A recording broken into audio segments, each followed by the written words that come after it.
What's up, everyone? Welcome into another episode of Golf on Tap. Today, we'll be breaking down the 2023 Shriners Children's Open in Las Vegas, Nevada, TPC Summerlin, the third of 7 FedEx Cup Fall Series events. We'll also be talking a little bit about last week's Sanderson Farms Championship, where apparently no one wanted to win the golf tournament.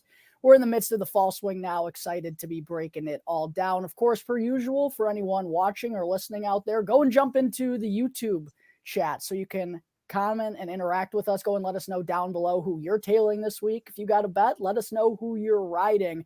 I'm Jack Bushman, joined as always by my partner in crime, Joey Rakota. You can go and give him a follow on Twitter at Joey Knows Nothing. Joey, we had a couple of guys in the mix last week at the Sanderson Farms Championship. You had 2 of the 5 in the playoff. Unfortunately, we both came up empty, but I will tell you what, for being, the first of I guess, the Fortinet, I don't really count it. For those who tune in regularly, that I don't ever bet on the Fortinet Championship. But for the Sanderson Farms, the first week back of the fall swing, it was a really good finish. It wasn't a lot of good golf, but it made for a pretty good finish down in Jackson, Mississippi, as no one really wanted to win. Tell me your thoughts and the frustrations over our guys not being able to close it out.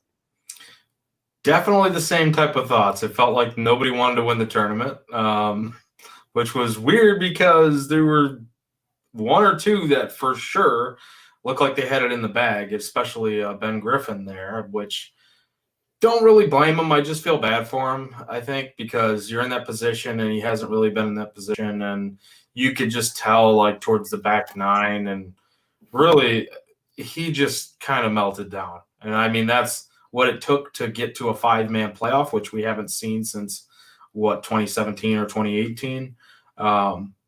So, and as far as like my golf fandom goes, I really don't remember the last time that happened. So, man, but my goodness, like we were kicking ourselves, obviously, with you really wanting to bet Troy Merritt. I really wanted to bet Henrik Norlander. At least last year I did, and looking like he really had a shot to do something there, and then he kind of pooped down his leg as well. And then like you said, I had 2 guys. You had Mark Hubbard towards the top there that kind of let you down. I had a couple guys in that playoff that made it with Aubert and forgetting the other name, Scott Big Papa Pump Stallings. That's right.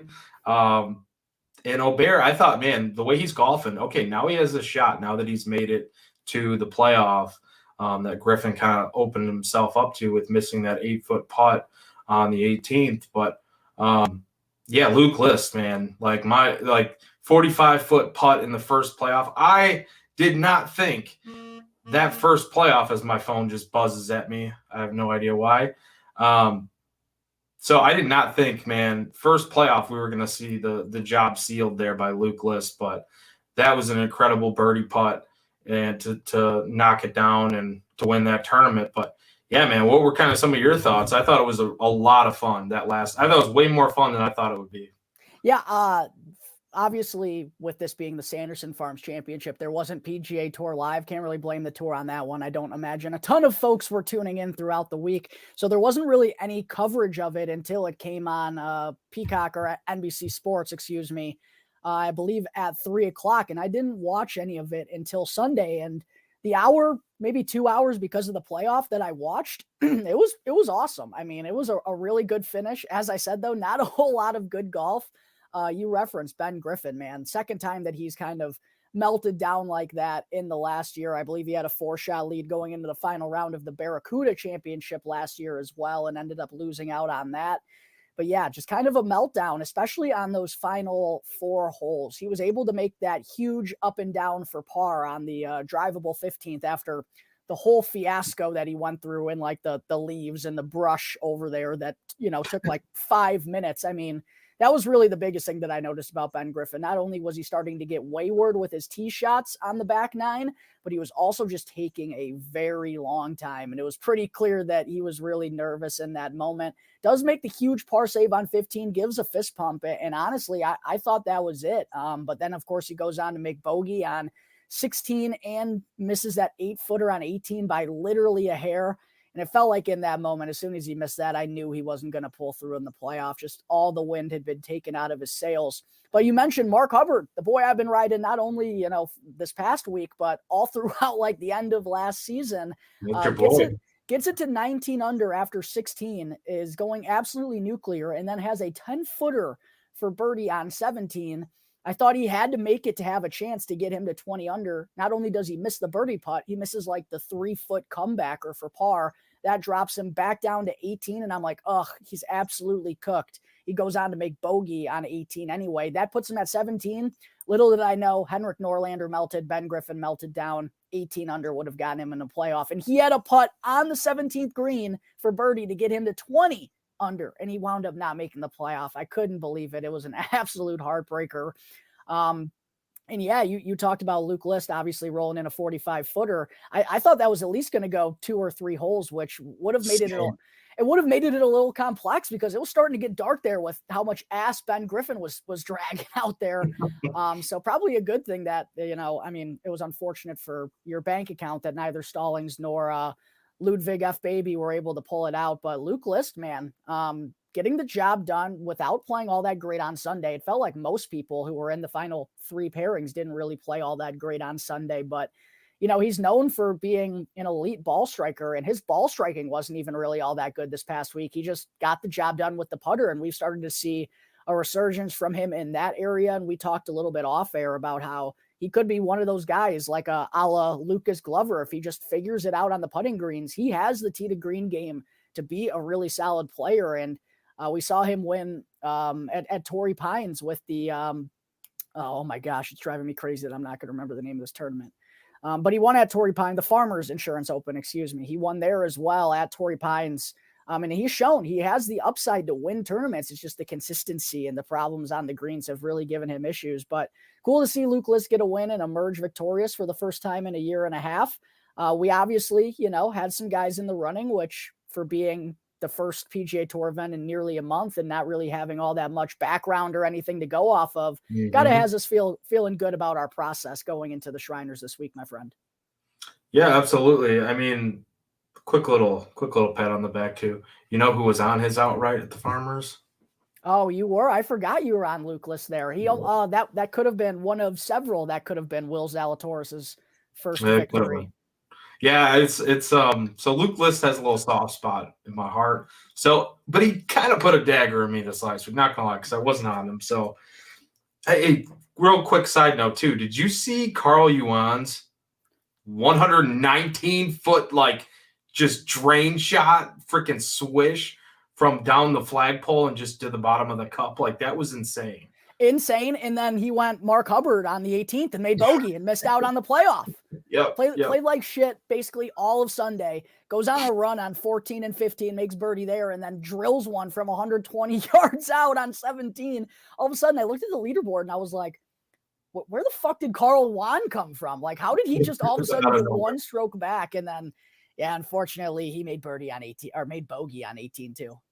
Dude, his odds on Data Golf went from 0.2% chance of winning to when he drained that 119-yarder to 8.5% odds of winning. And then very quickly from there on out, probably went back to 0.2% chance. But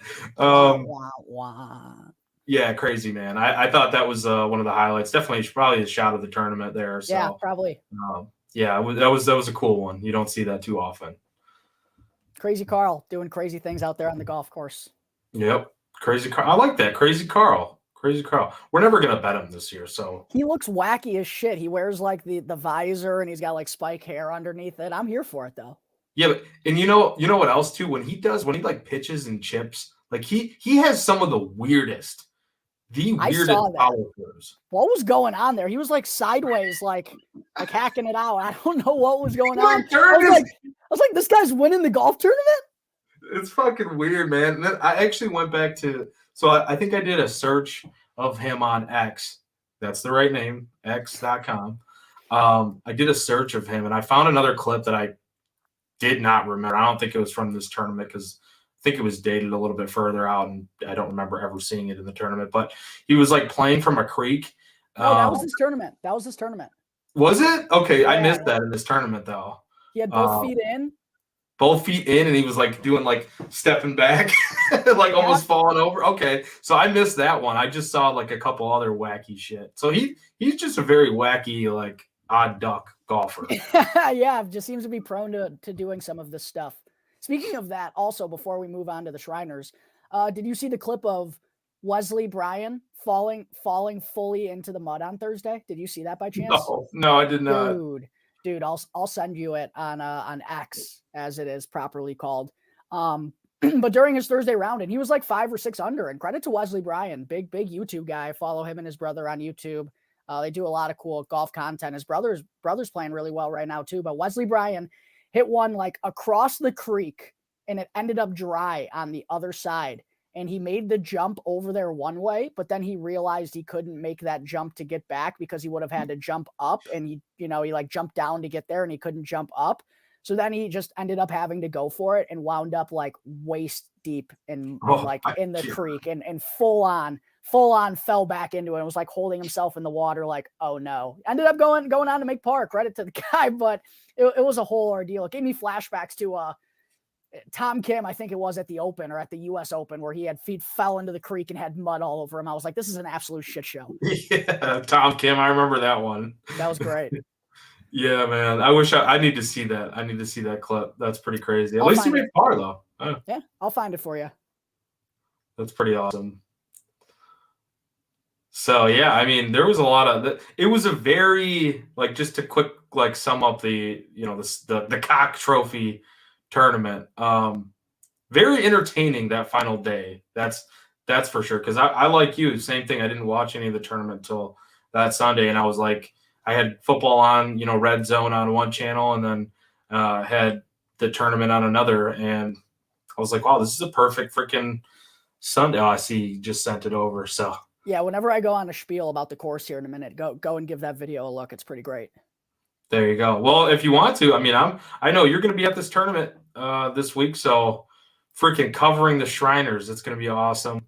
I think we both kind of know a little bit of what to expect as far as how things are going to play out. But yeah, if you want to get into the course and just what you're thinking, maybe past tournament history, stuff like that, Jack, the floor is all yours. Yeah, absolutely. I am very honored to be going to the Shriners Children's Open and getting credentialed for it. Going to be covering it all week long. Flying into Vegas on Wednesday. It's going to be a busy week for your boy. Connor Bedard's making his highly anticipated debut on Tuesday. He's got another game on Wednesday. I'm flying into Vegas. It's going to be a very busy week, but the exact type of week that I absolutely love everything about. And pretty cool that not only when we did the show last year, Joey, I said on the podcast, if we hit an outright winner, I'd go to the Shriners the next year. I'm fulfilling that, and it wound up being even better than I imagined, obviously getting credentialed for it. But starting, like, going back watching to the clip, sorry, I'm not laughing at you. It's great, isn't it? Yeah, he's just he looks like he's just like sitting there. Tough time for Wesley Bryan. But what's cool too is like literally how I got into golf was I ended up winning literally just a huge bet the first week that golf came back after the COVID pause. And I ended up spending my winnings on a trip to Vegas because it was so cheap at the time. In the middle of the pandemic, travel was cheap. Vegas was pretty dead. So everything was pretty non-expensive, and it's just pretty cool in 3 years time, going from like knowing nothing about golf and taking my winnings and going to Las Vegas to 3 years later going and covering a tournament there. So super stoked for it. But yeah, Shriners Children's Open, Las Vegas. It's been a staple on tour for the last 30 years. TPC Summerlin's been the spot for it for the last decade. Classical desert style golf course that's about 20-25 minutes outside of the Las Vegas Strip. Stretches 7,255 yards, par 71, 35-36 scoring. It's got bent grass greens, Bermuda rough, 2.5 inch. But really, Joey, this is about as flat and as straightforward and as easy a golf course as you're going to see on the PGA Tour. There's not a whole lot to it. And considering the environmental factors, Vegas obviously is the desert heat. And the course also is played 2,700 feet above altitude. And the fairways are always usually really baked out because it's always warm in Las Vegas. This just makes for an absolute obliteration by PGA Tour players. But the real big key here, priority number one to playing at TPC Summerlin and having a chance is hitting the fairway, because if you're not playing from the fairway, and they are really wide here, so it is easier to hit the fairways, but if you're missing, you don't want to be missing big, because that's when you put in, the canyons and the arroyos and just the bushes and all the stuff that can get into play. If you remember this tournament last year, Tom Kim, who I won an outright on, he came down to the wire with Patrick Cantlay, and on the 18th, Cantlay hit his into a bush. His ball was literally in midair. It wasn't on the ground when he had to hit it, ended up hitting it into the water. That's the type of situation you can get yourself into if you're wayward on this course. But if you're hitting your fairways, you're going to be in really good shape here. The ball just travels further, so everyone really has distance. Most players are able to get to the par fives really easily. And on the par fours, there's 11 of them. 7 are shorter than 450 yards. So guys, with the added distance and the elevation and everything, they're going to be hitting the ball far here. And if they're hitting the fairway, they're going to have a wedge into most of these greens. All the par fives are really easy. That's why we've seen the winning score reach at least 23 under in the last 3 years and at least 21 under in each of the last 5. So this is a birdie fest, man. And it really, really does come down to the putter. It's kind of a putting contest in a little bit, because so many guys are hitting fairways. Fairway percentage, as I mentioned, is higher than the tour average. Same with greens and regulation percentage.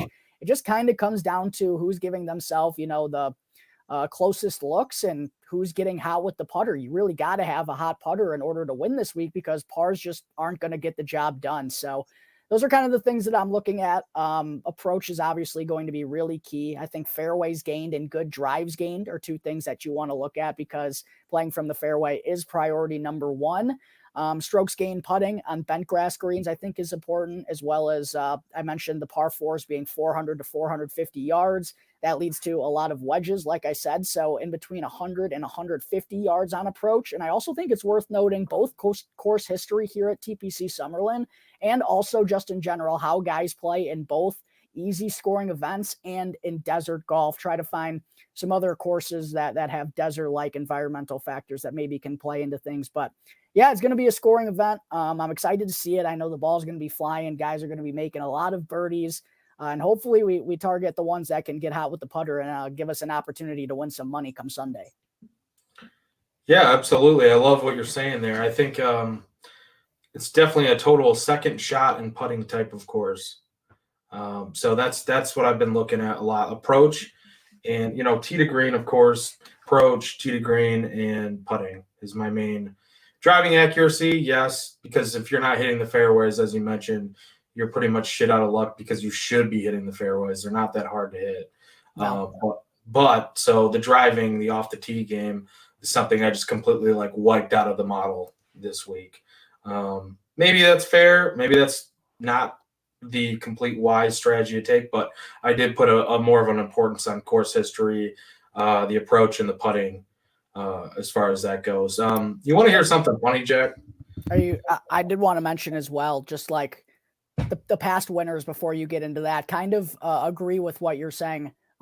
We've seen, Tom Kim win here, Martin Laird, Kevin Na won here in the past. We've seen some guys who historically are accurate, but not, among the leaders in strokes gained off the tee, get the job done here. So you can really get a wide array of players that can contend here. But recently we have seen some studs win, and Tom Kim, Sung Jae Im, Patrick Cantlay, Bryson DeChambeau, a lot of good winners recently, but a lot of guys getting it done in different ways. But what were you going to say? What's the fun fact you got for me? Well, it's a fun fact about the notes I took for this tournament last year. So, let's hear it. I actually like these.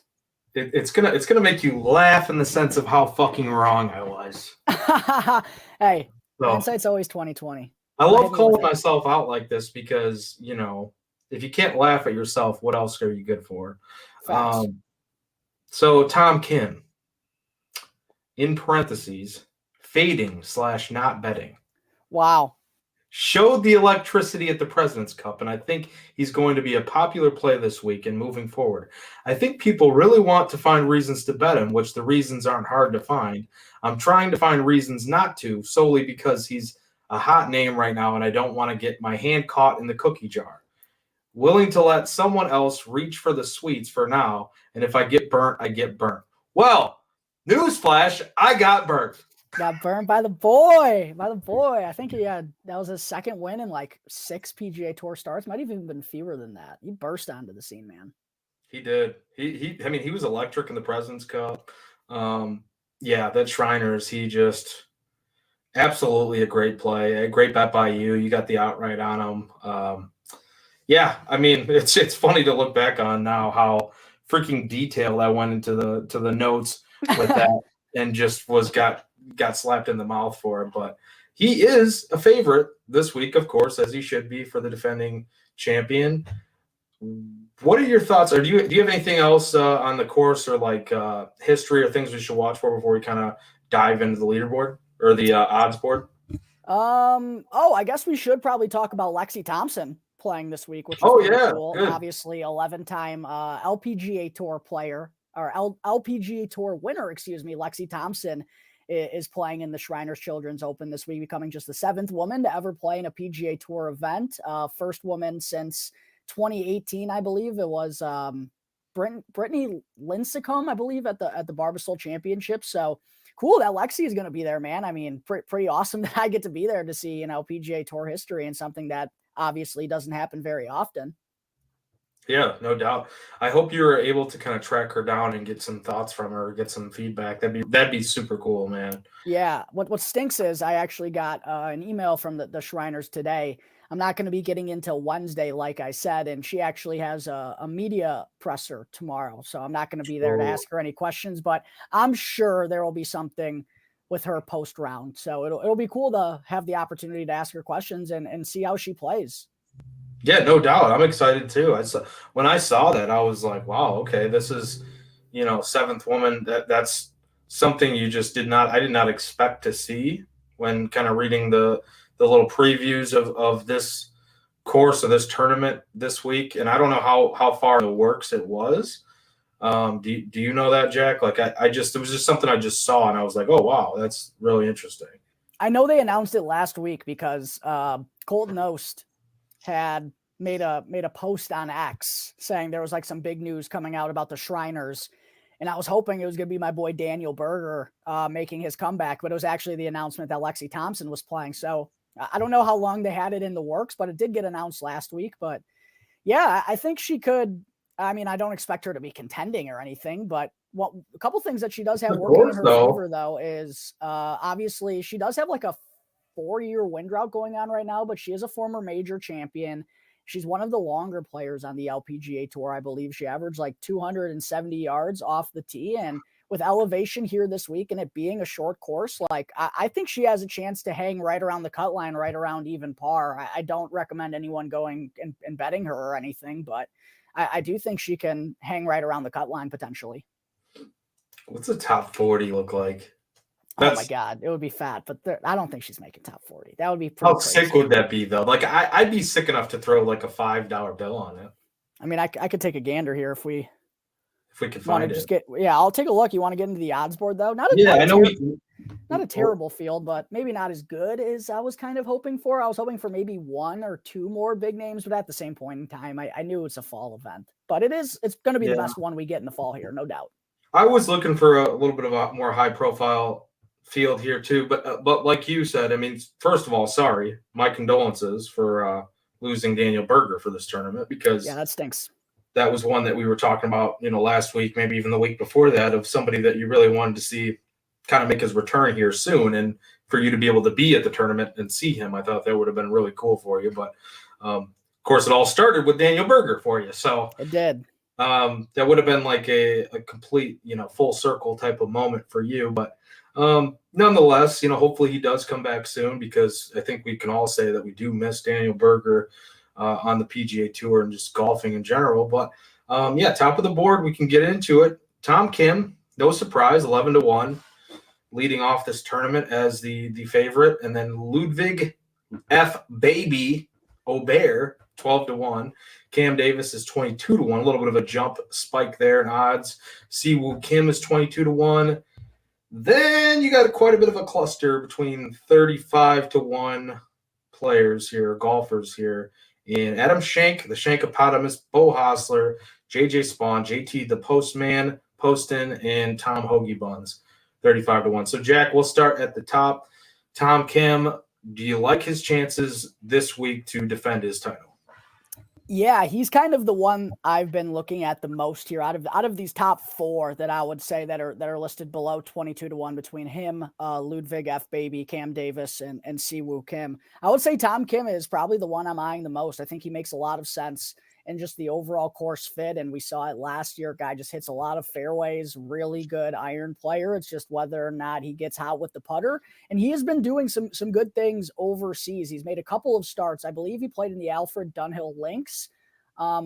Maybe the Irish Open too. I could pull it up on Rick Rungood here in a second, but he's been active. It hasn't been like he's taken the last month off. He's been pretty active overseas and playing good golf as well. So I think he is rightfully the favorite as the defending champion, 11 to 1. I don't love it. At this point in time, I haven't made any single bets. I'm still really getting into my research, but obviously with travel situations, we wanted to get a show out this week and definitely wanted as well to be sure that we could break this all down before I do hit Las Vegas. So nothing official as of yet, but out of these top four, I think Tom Kim is the one I'm eyeing the most, and then maybe Siwoo at 22 to 1. Those are the two that are catching my eye. I will say, I think this is undoubtedly a really good course setup for Ludwig at his prime. I just don't know if it's going to be a huge separator because a lot of guys are going to be hitting wedges in. And I know he's long and straight, and that's going to give him the shortest yardage in. But I feel like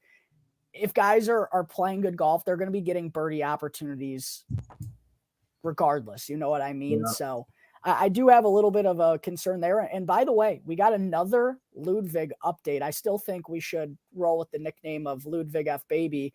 But I was listening to Rick Rungood's preview of the Shriners Children's Open, and he was talking to someone from the European Ryder Cup team, I believe it was, and he asked them the English pronunciation of how we should go about Ludwig's name. And it translates, I guess, to the American, it would be Oberg. But I still think it's Oberg. And in Sweden, it's Ober. Everyone calls him Luddy. But I guess the Americanized version would be Oberg. But I think we should stick with Ludwig F. Baby on my belief. But I think he's, obviously a solid player. Wound up in the playoff last week, and it felt like he didn't even play all that well. A lot of intrigue there, but I'm probably going with one of the Kims, I think, at the top. So can we do this? Can we meet in the middle? Can we go Luddy F. Baby? Luddy F. Baby? Okay. We can go Luddy F. Baby. I like that. Kind of like Wheezy, kind of like Lil as well. Yeah, I like it. Luddy F. Baby. Luddy F. Baby. What are you thinking here at the top? Yeah, it's tough, man. I do think that Kim is the most interesting. Oh, yeah. Sorry. Tom Kim, the defending champion, and the tourney that I was looking at too recently, the Kazoo Open de France. Yes, that's what it was. Thank you. I'm pulling up Rick Rungood right now.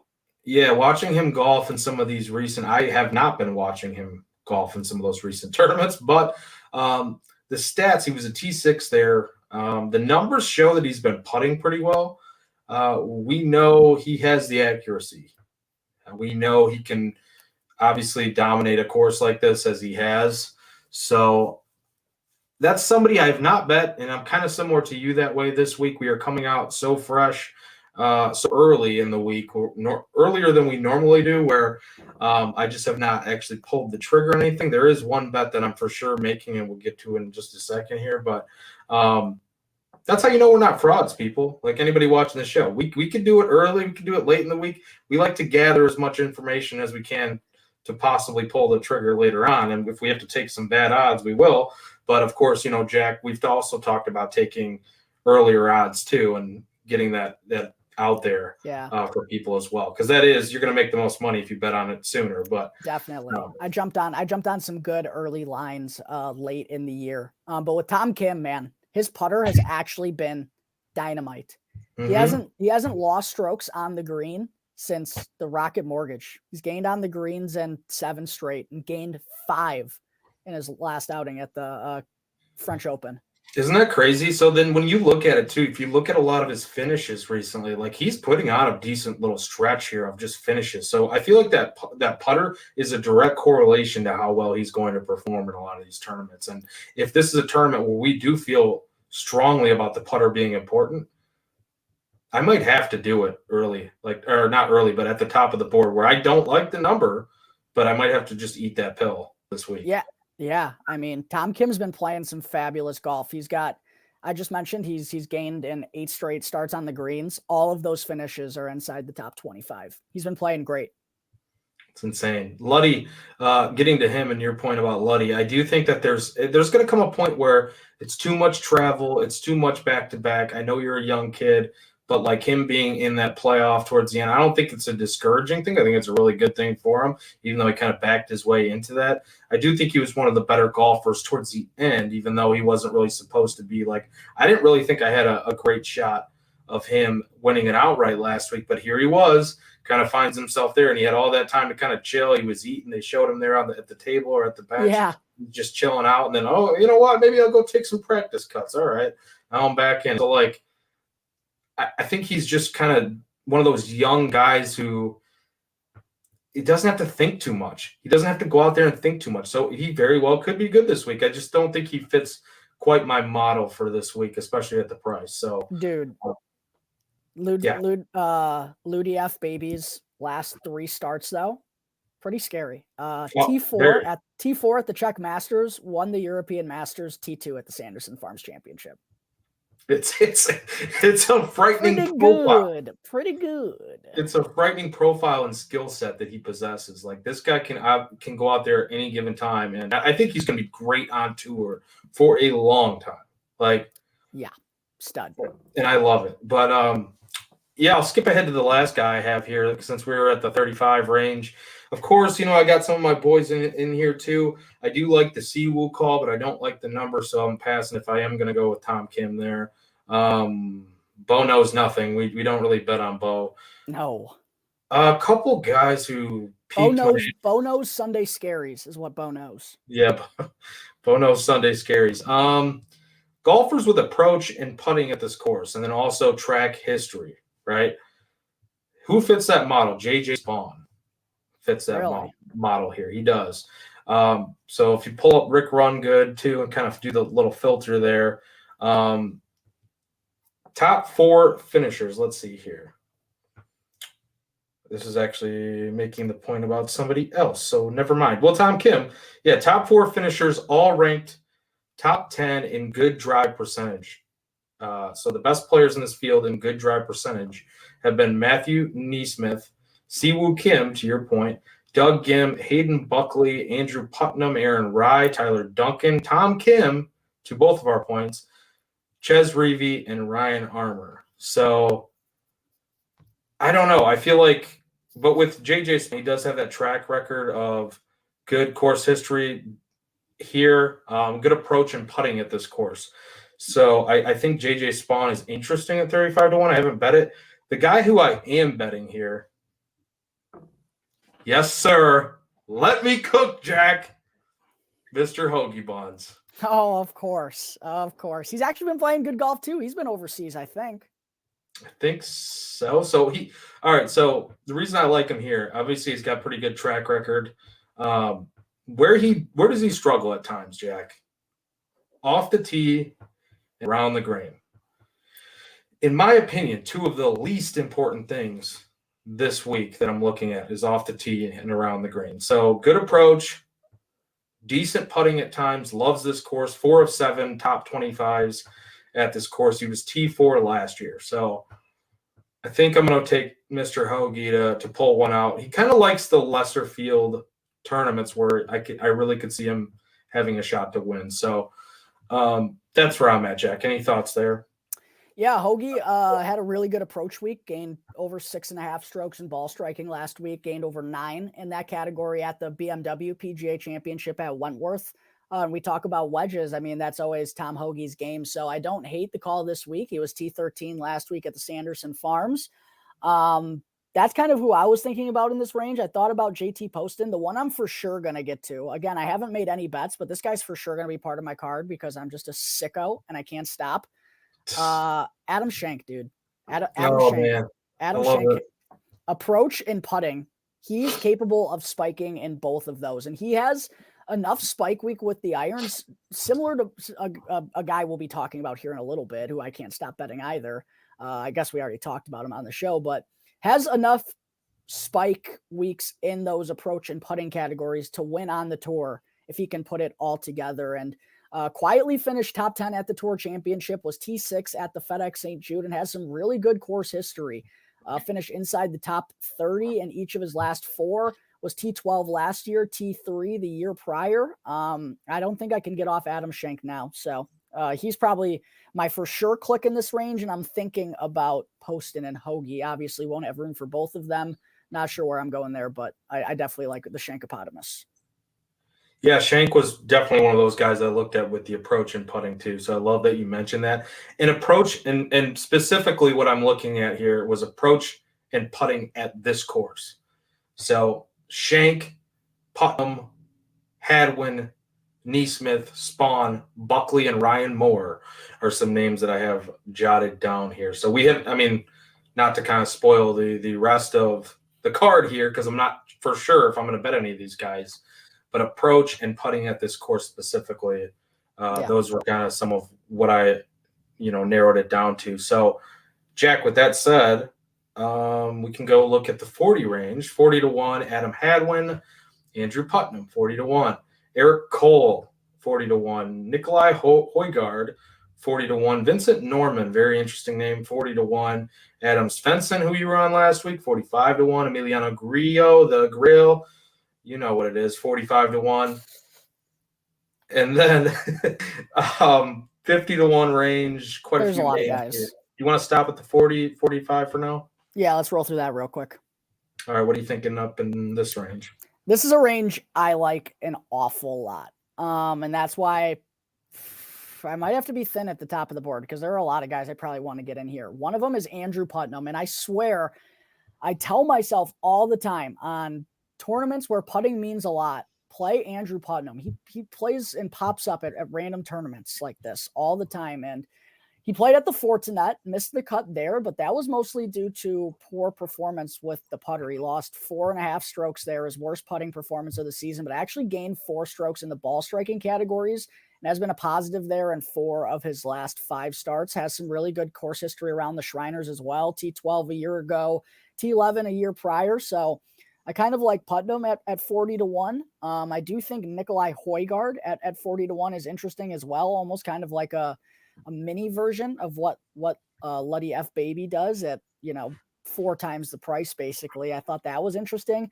I think Vincent Norman is another guy who's shown a lot of good flashes overseas as well and has already won on the PGA Tour, so he's interesting. And then Adam Svensson. If you told Adam Svensson on Sunday he was 14 under entering that final round, 6 back of Ben Griffin entering Sunday, if you had told him that all he needed to do on Sunday was go shoot 4 under and he would have gotten in a playoff, I'm sure it would have been a much different mentality than what he brought to the table, because he made a couple of early bogeys and then everything really just spiraled out of control. He ended up finishing T16, but was really right there. So wasn't a huge brush off to me. It was just honestly kind of a poor iron week for Adam Svensson, and that had been one of the better parts of his game, at least at the end of last year. So I kind of want to go back to him, but yeah, a lot of guys that I like in this range, and obviously can't get to them all. So gonna have to make some tough decisions there, but those 4 that I just mentioned, I like a lot. Yeah, absolutely. For me, Vincent Norman, man, yeah, he's racking up the wins here. The Barbasol Championship, the Horizon Irish Open, 8 straight he's a stud. paydays, basically, 5 of which top 25. So yeah, he's been on fire. Putnam is interesting, like we said. Adam Hadwin, of course, as well. He's in that 40 range, right?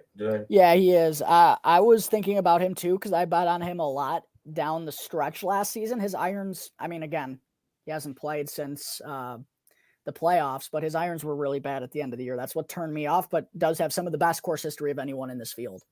Mm-hmm. I just think it's a little bit of a riskier play. It's definitely risky too. Yeah, I think it's probably a price point thing for me, just knowing his potential. Yeah. And course history, like you said too. But Højgaard, I actually X'd him out. I totally understand your point too about, Luddy F Baby and him being pretty similar that way. But the 40-1, like I said about Luddy, I don't think either one of them really fit my model here. So he's not the most accurate driver. He needs to hit greens, I think, here, and he still should be able to. I mean, it's not like it's a hard thing to really do with the way the fairways are set up, but I think if he has any kind of slip up, I could see him turning real quickly into an outright contender to like a top 25 or top 30. So I'm going to pass on Højgaard there, but I do love Højgaard just in general. Yeah, he's got a bright future. Really good ball striking numbers, man. Really good ball striking numbers, and doesn't quite have the finishes like Luddy F Baby does, but finished third at the Czech Masters, T5 at the Omega European Masters, and then obviously helped Europe win the Ryder Cup. So not bad form for him recently either. Yeah, definitely. I mean, the Ryder Cup is something that we, going into that was a guy that we were looking at as an underrated contributor that we thought going into that. So, definitely some positives there for Højgaard. Eric Cole, I still see the love there. I still love Eric Cole, but I'm not going to get there. You have any thoughts on him?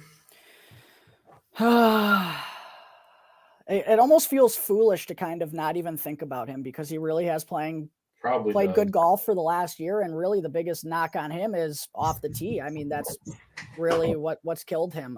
He was still good in approach last week, gained over 3 strokes there, but lost 3.25 on off the tee and then 1.26 on the greens. So he definitely still has the iron ability to do it and the putting upside as well. I just feel like I like more guys, and maybe that's foolish, but because he has been knocking on the door and playing good golf for a while, but I don't know. For some reason, I just don't see myself getting on him this week. Yeah, I'm with you. We're probably foolish, but I think just going to have to be foolish about that one. So can't bet them all. Can't bet them all. Yeah, I mean, we wish we could, and we could just. I wish we could make money on all of them after we bet them all. Yeah, right. Doesn't really happen that way. You got to pick your battles. The Rye Bread, the Reuben, Aaron Rye, Mr. Driving Accuracy himself, 50-1. I don't know. I don't know this week. I do. I like Aaron Rye, but I don't think I'm going to bet that this week. The good drive percentage numbers that I was just talking about, him being in that kind of bucket that I threw those names out there, but I like that. But I'm not quite there. Garrick Higo is 50-1. Davis Thompson is 50-1. Justin Suh, Lucas Herbert, Luke List, he's back. And then 55-1, Seabaz, Bezaid Nahoot, and Mark Hubbard, your boy. Are you getting to Mark Hubbard again? That's the question I need to ask right off the bat. Yeah, probably. I'm probably getting back on Mark Hubbard. I don't see me stopping now. I have a real bad Mark Hubbard problem. Him and Adam Schenk. I mean, like any week they're playing, it's like, fuck me. I feel like I got to bet these guys. They're turning into my Corey Connors. I haven't bet on Corey Connors in like ever. These guys are my new boys now suddenly.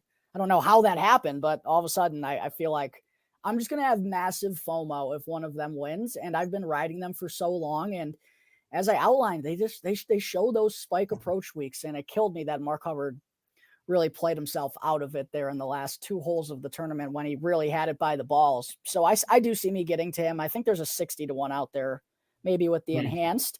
What's funny is I am kind of interested in Aaron Rye this week, and I'm really never interested in Aaron Rye, and you seem to always be interested in Aaron Rye. No. You're gonna make me seriously. You're talking about FOMO. You are gonna make me have FOMO about this one and force me into betting him. All right, let's hear it. What do you like?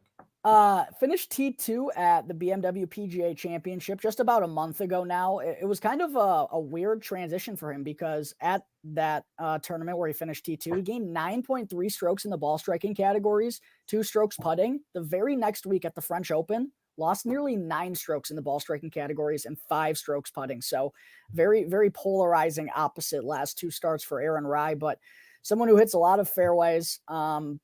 I don't know if I'm actually going to end up on him. I just think he's someone that creates a lot of opportunities and has ball striking. Actually, looking at it now, he's never really putted well here, but did have some spike putting weeks last week where he gained 4, 2.5. I honestly don't know if that's going to be enough this week. So maybe I just talked myself out of him, quite honestly. Yeah, I mean, it's tough to say, man, because I feel like if there's a time to bet him that he's going to pick up the victory, it's going to be in a fall swing event. So yeah, it does seem like that for him, to be honest. So that's kind of my concern now if I don't bet him. But I also really was liking him a lot more when he was like 80 to 1, 100 to 1, 70 to 1. You know, like that 50, the 50 number here is probably, it's not a bad number, but doesn't there's just a lot. he also just feel like one of those English golfers that's just never going to win over here? Like Tommy and Hatton. I mean, Hatton has one here, but it's happened once. Matt Fitz only wins at courses that his family has ties to. Like Aaron Rai just kind of seems like one of those guys, doesn't he? We need to find which course his family has ties to. Yeah, I gotta do some more deep digging on the Fitzpatrick family. Yeah, or the Aaron Rai family. So yeah, maybe, man. I'm not sure. I hope that's not the case because I have become kind of a fan here. So you have. I guess we can keep moving though. We got Alex Smalley 60 to 1, Ben Griffin, the choke artist 60 to 1. Sorry, that was uncalled for. Patrick Rogers 60 to 1, Nick Taylor 66, Ryder also 66, SH Kim 66. Then Matthew Neesmith at 70 to 1. So I'll cut it off there for a little bit. Anybody in here? Sam Ryder is kind of the one that's standing out to me. Had a good tournament, didn't finish particularly strong, but has been putting up really good numbers for quite a while now. And he was like kind of like the first guy off, or like it was down to him or Callum Tarrant as the last man in my card last week. And I ended up going with Tarrant, which was kind of a mistake. But Ryder had a really good first 2 rounds and then kind of fell off. But most of that was due to poor performance off the tee. Was still good on the approach. He's gained in 5 straight there. And in 4 of those 5, he's gained at least 5 strokes. So if he can just minimize the damage off the tee and not be terribly wayward, probably going to dive into like his like average distance of fairway miss, kind of look at those stats. I think that is something to consider this week, just like how badly guys miss when they do miss the fairway. If that's not bad for Sam Ryder, I do have some interest in him because the approach has been popping and the putter can be hot and cold, but I'd take a gamble on him. He's finished 3rd here before. He seems like one of those random dudes that when he's golfing well, he will pop up and strike to me. Ben Griffin, speaking of wayward driving, is this a course, since we talked about it being a second shot course, does that make you more willing to bet him, or is the meltdown enough to keep you off as well? Because it doesn't sound like you are going to bet him, but like just for anybody who's thinking about, well, he was right there, you know, maybe this week is the week. Like, what are your thoughts with Ben Griffin? Yeah, I wouldn't say I would punish him or like think down upon him going into this week after he did that next week. I do think his time is going to come because the irons are really good and he is a really good putter as well. And he's put himself in these opportunities. He's going to learn from them. I don't know if I'd go and do it this week. The number has been beaten down, though. I know when it opened up, he was 80 to 1. And I thought that was a number that was big enough for me to forget about what he did last week. I don't know if I'll get there at 60 to 1. I don't know. I forget if the 80 to 1 was through the enhanced odds offered by our sponsor, Bet Rivers. But if I can find that 80, I'd definitely be more inclined to think about Ben Griffin. Mm-hmm. Yeah, I'm with you there. I'm probably not going to do it. So, guy I did bet in this range, 70 to 1, Matthew Neesmith. I bet him last year and he finished runner-up, and I actually used him as my one and done here, believe it or not. That's how you got off to a freaking scorching start. Yeah. Tom Kim outright, the one and done Matthew Neesmith. Like, you just freaking nailed it right off the jump in the fall. Neesmith, highest average adjusted strokes gained at this course for guys who have been here more than once.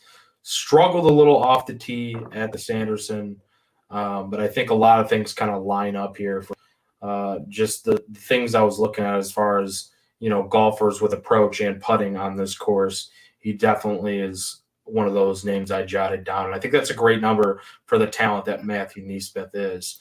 And we've definitely seen him in it in the past, and especially this year at this tournament. So yeah, 70 to 1, sign me up, man. Yeah, he has Maybe the best course history of anyone here. In 4 starts, he's finished inside the top 20 twice, inside the top 10 twice. As I mentioned, T2 last year, gained 6.7 strokes on approach. He's gained on the greens every year. Makes a lot of sense for this course. The problem is, after he had a pretty good fall swing, which is what got him somehow into the FedEx Cup playoffs, he didn't do diddly shit. Like, he didn't do shit the rest of the year. Man. The only top 25 that he had the rest of the way literally was in the team event at the Zurich Classic. So he didn't even do that himself. So I kind of have some concerns there. But look, if there's any time or any place for Matthew NeSmith to figure it out, it's in the fall and here in Vegas, apparently. Yeah, and we were quick to point that out too. Like, just about every week when we would get down to like the long odds players, we'd be like, "Well, Matthew NeSmith's golfing like shit. He's a great number, though. I mean, yeah, his irons well, though, man. He just can't do anything fucking else." Hey, what I will say though is, on the bright side, so he lost strokes putting in every start between the Memorial and the St. Jude. So that's 3, 6. He lost on the greens in 8 starts in a row, has now gained on the greens in back-to-back. And if there's a place that he's going to figure out the greens, it's here because he's shown it. Yeah, I don't hate it. So, yeah, I mean, I like it even more now that we've talked about it. Akshay Bhatia, 80-1. Alex Noren, 80-1. Champ, 80-1. Ramey, 80-1. Hadley, 80-1. K.H. Lee, 80-1. Matt Wallace, 80-1. All right, I don't need to keep saying the number after all these golfers, but basically all the way up to 100-1. There's Callum Tarn, there's Doug Gim, there's Taylor Montgomery, who, if you're looking at players, Taylor Montgomery could be an option. Don't know where you fall there. Don't know where I fall on any of these golfers. Do you have any thoughts? Yeah, this is where I kind of start to lose interest, and I feel like most of my bets are going to be made north of 60-1.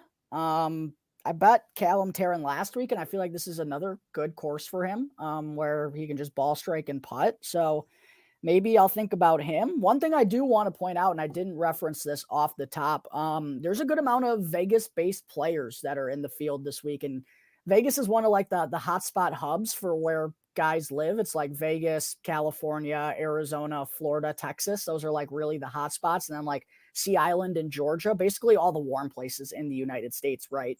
But Doug Gim is someone who plays a lot at TPC Summerlin. This, I think, is his home course. Taylor Montgomery is the same way as well. Charlie Hoffman is another one. Harry Hall is one. David Lipsky. There's a pretty good slew. Justin Suh, who we mentioned earlier, TPC Summerlin's his home course. So that is one thing to consider. There are some guys who play this course a lot more than others do. And as I talked about, knowing the desert elements and just having familiarity with desert type environments, I do think plays a factor this week. So that's something to get into. You mentioned Taylor Montgomery, man. He has been so fucking bad. Actually, so bad. I'm looking through it right now in the ball striking categories, Joey. He has been a positive to the field one time since the Arnold Palmer Invitational last March. One week he's been positive in the ball striking categories, and he gained 0.31 strokes at the AT&T Byron Nelson and finished T50. He's been awful. I can't bet him. I can't do it. Yeah, I mean, what's crazy is I was going back through my bets last year. I did bet on Taylor Montgomery last year when he was roaring through the fall and he was making every putt. He was 35-1 at this tournament last year. Crazy. Isn't that nuts? Yeah. I mean, this is what he did last fall. 3rd at the Fortinet, T9 at the Sanderson, T15 at the Shriners, T13 at the CJ Cup, T10 at the Worldwide Technology Championship, T15 at the RSM Classic. He was on fire last fall and then lost it. So I just had to go back and look at what we were betting last year at this tournament. So we were in a dogfight last year. I had Matthew NeSmith 80-1. I did too. And okay. So then you had Tom Kim. So lot of, I mean, you were just on everything for this tournament last year. But yeah, I did bet Montgomery, Cam Davis at 42. I did too. Emiliano Grillo at 50-1. We bet all the same guys. Who else did you bet? I think we might have Seamus Power at 66-1. Burmeister, at 66 to 1, Dietrich 66 to 1, Keith Mitchell 66 to 1. I was on quite a bit last tournament. Jason Day 100 to 1 and Shank at 180 to 1. God damn. That's insane. Jason Day was 101 to win this tournament last year. That's insane. To 1. And look at the year you had, man. How much money did he win you? We're not going to get into that today. Hey, I bet on the Mista guy last year too. This was before his departure to Live Golf. He wasn't making enough money from the PGA Tour, I guess.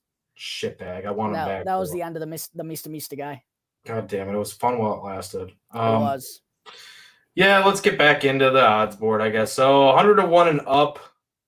We can start throwing, I mean, interesting golfers, I guess. You want to name them? Or I know you got a boy, though. Like, who are you on? Because I guess let's say that. Who are you on 100 to 1 and up?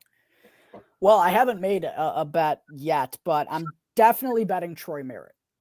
Showed a lot of flashes last week, and if you tuned into last week's show, I said Troy Merritt has been showing signs of life. And what did he do last week in Jackson, Mississippi? He was absolutely spectacular. Gained 6.5 strokes putting. It's absolutely flipped for him. I told y'all the putting was coming. He gained 1.41 at the Fortinet and then gained 6.5 on the greens at the Sanderson. That does have me a little concerned because he did lose 2.13 strokes on approach, but quite honestly, the approach is what's been the best part of his game through the struggle. So if I trust one thing to flip, it would be the approach. And look, I know I'm kind of picturing a perfect scenario here for Troy Merritt, but at 110 to 1 odds, and I think I can find bigger than that still, I'll take a chance on a guy who's finished top 10 in each of his last 2 starts now and is showing some real signs of life. Doesn't have great course history here. He's actually never finished inside the top 40, but has played here like 8 times. So take that for what you will. At least he knows what it's like out here. I don't know. I'd take a flyer on Troy Merritt at 110, 125 to 1. I thought he was interesting. And then the boy that you rode last week, Scott Stallings, giving him 125 to 1 odds a week after being in a playoff. I think that's a crazy number. I feel like that's almost an auto bet type of number. So those are kind of the 2 guys north of 100 that I've been eyeing down right now. Who else you got interest in? Well, I didn't want to believe you last week, Jack, about Troy Merritt. I did not want to believe it, and he's showing you were life, right, baby. Yeah, you were right. You were on it, and yeah, I mean, I don't blame you there at 110 or better. I do think it's a crazy number for Scott Stallings. So crazy. I think I'll be betting that. Some interesting names here that I won't be getting to. Martin Laird, past champ. Who else here? He's 125, I think. I meant like 100 years old. Oh. Well, in that case, you would be correct. I didn't know that Scott Stallings gained 9 strokes putting last week. Holy shit. That's going to be hard to replicate, my friend. Yeah, that's kind of discouraging, actually. I don't like when they gain too many strokes Hold putting. on, let me see if that's the best putting week of his career. It's got to be up there. It's at least the best putting week of his career going back to 2018. I don't know if I can bet Scott Stallings now. Yeah, it's got to be. So, it's yeah, that's best putting performance of his career. That's bound to regress, man.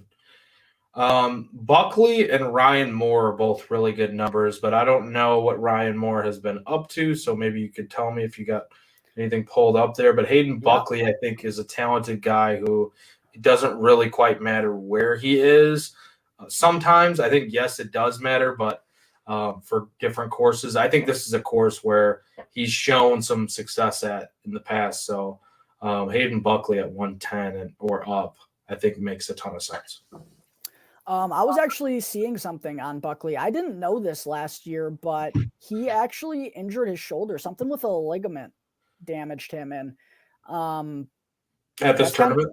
No, just like late last year. I forgot that he missed some time, but he's just really struggled in the ball striking categories. He's lost on approach in 6 straight starts, lost in ball striking in 6 straight. Does have good course history here, though. Been in top 20 both times he's played here. When he is right, can absolutely bomb it and can get hot with the putter. But that was kind of my concern with Hayden Buckley is I feel like coming back off of an injury, he's still trying to find it as opposed to peaking to win a golf tournament, if that makes sense.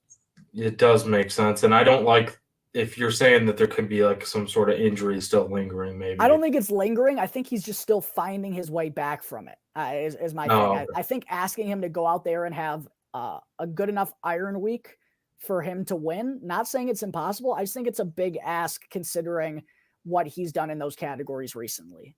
Mm-hmm. Yeah, it's not showing it's not a really good signal coming in. Yeah. I don't.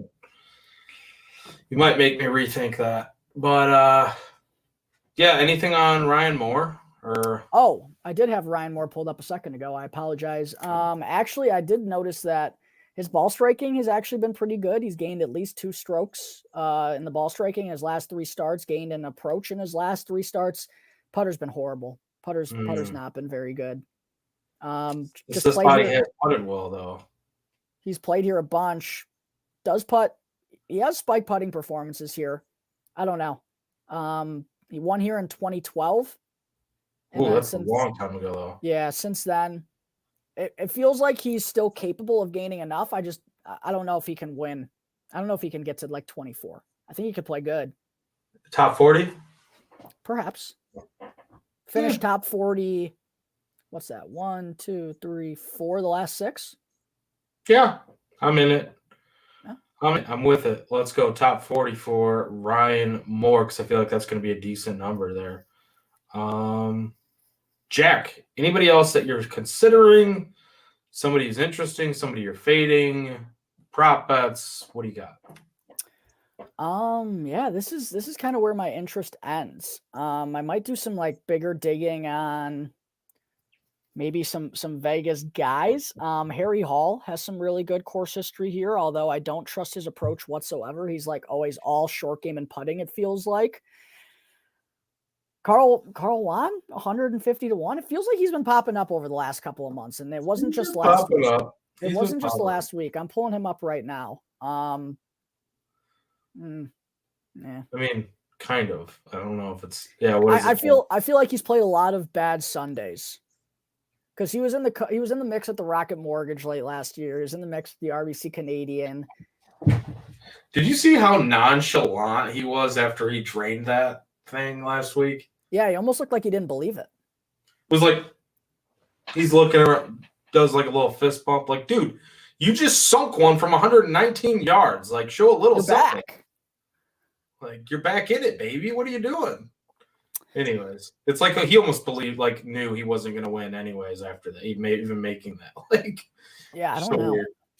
That's really all I got, though, man. Just at this point, just excited to go and see TPC Summerlin in person. It does stink that I don't get to see like any of the course before making bets. But I still feel like we have a pretty good base of how to know like how this tournament is going to go, what we can expect, the breakdowns of everything. Like I said, it's pretty straightforward here, man. Like the recipe for success is stay out of the desert, hit your fairways, have a really good approach week, be really good with your wedges and irons, take advantage of the par fives and ride a hot putter. That's really it. And we have seen a lot of good players win this tournament as of late. You know, historically, this tournament has kind of opened itself up to a lot of long shots, but I do kind of get that sense that someone under 50 or 60 to 1, there's been a lot of guys who have been knocking on the door in that range. I feel like one of those guys is going to take advantage this week. So just super stoked to be there, man. Super, super blessed that this is all coming to. And yeah, in less than 48 hours time, I'll be in Las Vegas at TPC Summerlin, baby. I'm freaking thrilled for you. I'm thrilled to see the content that you churn out or that you gather, people that you might be able to talk to. Yeah, just being out there, I think, is going to be super cool for you. Even if you can't see the course beforehand, it's nice that you're making this trip and going to be covering this tournament. And obviously, it helps us as a brand. It helps us with our more research moving forward because you get more of a boots on the ground type of feel for this. And that's why we do this, right? We do this because we love it, but we want to stack as much information as we can moving forward because it helps along with the process that we are, betting on this stuff. But there is one other name that I want to ask you about. Random, extremely long odds player. Patton Kazire, 300 to 1. How fucking crazy can we get, Jack? What's he been doing lately? I know Patton's a big Texas guy, and this tournament isn't in Texas, so that kind of throws me off. Let me see what has Patton been up to. Nothing good. Nothing horrible. Nothing good. He doesn't have a top 20 since the Valspar last March. Yeesh. Yeah. All right, throw that one out. We'll forget about that. Jack, final thoughts before we wrap this puppy up. And of course, you're going to be there. Yeah, one thing you're looking forward to, maybe something like that. I know that's putting you on the spot because you're probably looking forward to the entire tournament, but yeah, there's a couple things that I'll rattle off here that are just coming off the top of my head as I'm thinking about this now. One is seeing Luddy F Baby absolutely hit the fucking piss out of the golf ball. I'm super the practice shots are gonna be cool, man. I'm super stoked because just from what people have said, like the noise that it makes when he hits the ball is just different. And I'm excited to go and see that in person.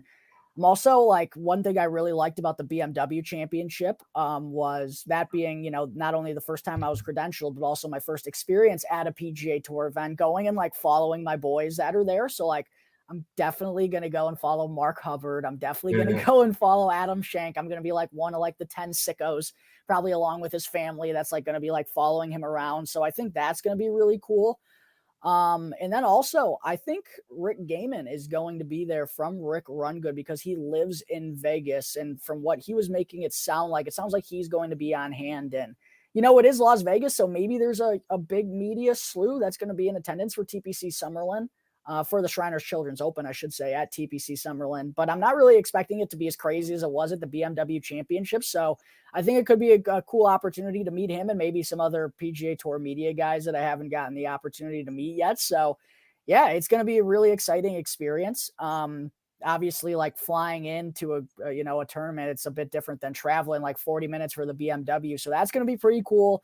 It's going to be a new experience that I'm really excited for. And hopefully just, the start of racking up, going to more and more golf tournaments, man, and covering them here for On Tap Golf. Hell yeah, dude. I'm excited for you. I think it's going to be awesome if you're able to kind of meet some of these other, analysts and people that cover the game and pick their brain too, like in person, being able to ask questions and, get to know them on maybe a more personal level that we even see from tweets or from articles or from, podcasts that, because obviously we're how do you put that? Like researchers of the game? Like, I don't know how that makes students it sound. Of the like. game. We're Students of the game. There you go. Students of the game. Of course. Lil Wayne had that in a rap too. Luddy F Baby. So yeah, no, we are students of the game. Like I like to see what everyone else is coming out there with. Obviously, Rick Run Good has a his website is fantastic.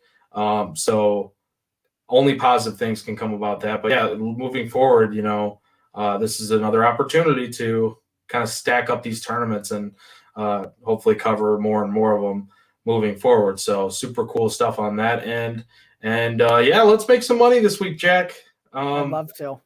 Nothing would be better than being there in person and actually making money in Vegas, because a lot of people that go to Vegas do not make money in Vegas. So nothing better than that if you can actually pull that off. And it sounds like you will not be spending a whole lot of time at the slots or at the sports books. So at least you're covered on that front. You're going to keep yourself out of some kind of trouble, it sounds like. Yeah, it's gonna be a pretty busy week in between, going to the tournament and wanting to write stuff up after, and then I also still got to do all my Blackhawk stuff as well. So yeah, it's gonna be pretty busy. Mostly a business trip. I do think maybe Friday night, because the Blackhawks aren't playing, that might be the night where I go and try to paint the town red, if you will. But not gonna be spending too much time at the tables, I don't believe. But maybe I'll see your boy Mr. Hoagie Buns at the tables, because he's supposedly a really big gambling man himself. So maybe I'll stumble upon one or two of these guys if they wind up making the cut or don't wind up making the cut after Friday. God damn it. That makes me feel even better. That's why he's my boy. Yeah. There you go. I hope you run into him. I really do. That'd be freaking awesome. You just doing him like playing roulette or something. Oh my God. Sitting there at the craps table with Mr. Hoagie. Yeah, man, let's get it. Have fun out there at TPC Summerlin. Have fun in Vegas. Safe travels, of course, guys. Hopefully everyone that's watching, listening, if you watch this back, go to the YouTube channel, like, subscribe, helps us out. leave a comment, whatever you want to do. We appreciate all of it. We appreciate you watching. Hopefully you're in this riding together with us and making some money. Jack, we forgot one thing though. One and done, baby. I was gonna say I don't know who I'm going with yet. I think we want to wait. I think we should wait to kind of get into it a little bit more. But I smoked you out the gate last week, baby. Your boy Hayden Buckley missed the cut. Fuck, I did go Buckley, didn't I? Yeah, you went with Buckley and he missed the cut. So we got you 79 points. I had Adam Svensson, Svenny and the Jets finished T16 for me. Man, was I between him and Stallings? I forget. I don't think you were in between anyone. I think you pretty confidently went with Hayden Buckley, if I recall correctly. Christ. What a horrible call. Happens. Horrible call. Me and fall swing season horrible calls are just go hand in hand now. Yeah, that's it. We are Golf on Tap. You can follow us at On Tap Golf. You can follow Jack at Jack Bushman 2. You can follow me at Joey Knows Nothing. Of course, follow all the other accounts at On Tap Sportsnet for the main social platform. Go to ontapsportsnet.com. Check out all the articles and all the other podcasts that you can find there. Go to Bet Rivers, deposit that. Get an up to $250 deposit match by entering the promo code ONTAP. That's promo code ONTAP for an up to $250 deposit match at Bet Rivers. Check out Jack's golf articles at ontapsportsnet.com. So you can check out what's on tap in Chicago sports and golf and betting and all that other jazz. So, Jack, crack them, lock them, fuck them. Horns down. Yeah, Texas is not a state. And we're out.